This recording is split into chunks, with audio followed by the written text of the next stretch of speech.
আসসালামু আলাইকুম, welcome to my channel mechanical design BD. আমি সিদ্দিক, আর এই ভিডিওতে আমরা শিখব সলিডওয়ার্ক এডুকেশন লেসন 14। স্ক্রিনে যে ড্রয়িংটি দেখতে পাচ্ছেন এটি আমরা সলিডওয়ার্কের মাধ্যমে তৈরি করব। তো চলুন এখানে ডাইমেনশনগুলো দেখে নিব, তারপর সলিডওয়ার্কে যাব। এখানে দেখতে পাচ্ছেন দৈর্ঘ্য দেওয়া রয়েছে 60 মিলিমিটার এবং প্রস্থ দেওয়া রয়েছে 40। এখানে যদিও মিলিমিটারগুলো লেখা নেই, তবুও এটা মিলিমিটারে হবে, কারণ ম্যাক্সিমাম ক্ষেত্রেই মিলিমিটারেই করা হয়ে থাকে। আমরা সচরাচর মিলিমিটার বেশি ব্যবহার করে থাকি। তবে আপনি চাইলে সলিডওয়ার্কে আরও বিভিন্ন এককের মাধ্যমে আপনি করতে পারবেন, তাতে কোনো সমস্যা নেই।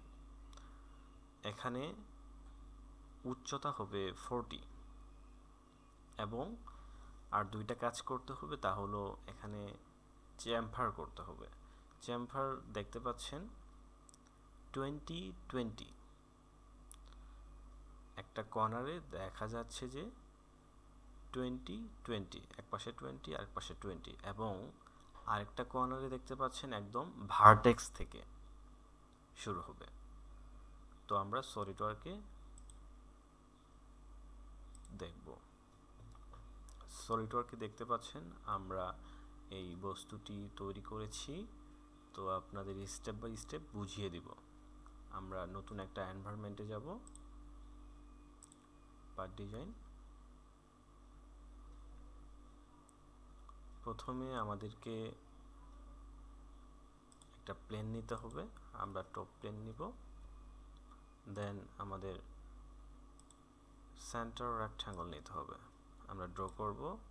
তারপর স্মার্ট ডাইমেনশন দিব, এটা হবে 60, এটা 40। ওকে, ফিচার্স এক্স টু বস, আমরা এটা বস করব 40। ওকে, এবং আমাদের দ্বিতীয় স্টেপে কাজ হচ্ছে চ্যাম্পার করা। তো আমরা চ্যাম্পার করতে পারি, চ্যাম্পার সিলেক্ট করব। দেন আমরা ভার্টেক্স, এখানে বেশ কয়েকটা অপশন রয়েছে, প্রায় 5টি অপশন রয়েছে, তার মধ্যে এটা হচ্ছে ভার্টেক্স অপশন। ভার্টেক্স অপশনে ক্লিক করে আমরা ভার্টেক্সটা সিলেক্ট করে দেব। এই কর্নারগুলোকে বলা হয় ভার্টেক্স। তো এটা ভার্টেক্সে সিলেক্ট করে দেওয়ার পর তো দেখতে পাচ্ছেন শো করেছে যে আমাদের নির্দিষ্ট আকৃতি আসছে কিনা তা দেখতে পাচ্ছি। এই জায়গা থেকে আমরা কন্ট্রোল করব।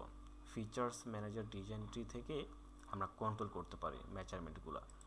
দেখেন আমি কমাচ্ছি, কমিয়ে আসতেছে। তো আমাদের অ্যাকচুয়ালি লাগবে 60, এবং ড্রয়িংয়ে দেখেছিলেন 20-20 করে, এই কর্নার থেকে এখানে 20, এই কর্নার থেকে এখানে 20, আমাদের 20-20 করে আছে। ওকে, এক পাশে হয়ে গিয়েছে এবং সেমভাবে এই পাশে করব। আমরা প্রথমে চ্যাম্পারে যাব, দেন ভার্টেক্সে ক্লিক করব, এই ভার্টেক্সে ক্লিক করব, দেন ওকে। আমাদের কাঙ্ক্ষিত কাঠামো তৈরি হয়ে গিয়েছে। আমরা চাইলে বিভিন্ন ফেসে অ্যাপারেন্স দিতে পারি, বা যদি না চান তাহলে আমরা পুরো কাঠামোতে অ্যাপারেন্স দিয়ে দিতে পারি। ওকে, আরেকটা জিনিস বলে দিব, আমরা যখন একটা বস্তুকে নর্মাল পজিশনে দেখব, তো তখন আমরা মাউসের মাধ্যমে কন্ট্রোল করতে পারি এবং কিবোর্ডের মাধ্যমে কন্ট্রোল করতে পারি। তো আমি কিবোর্ডের মাধ্যমে বলে দিব, এটা কন্ট্রোল করবেন Ctrl+7।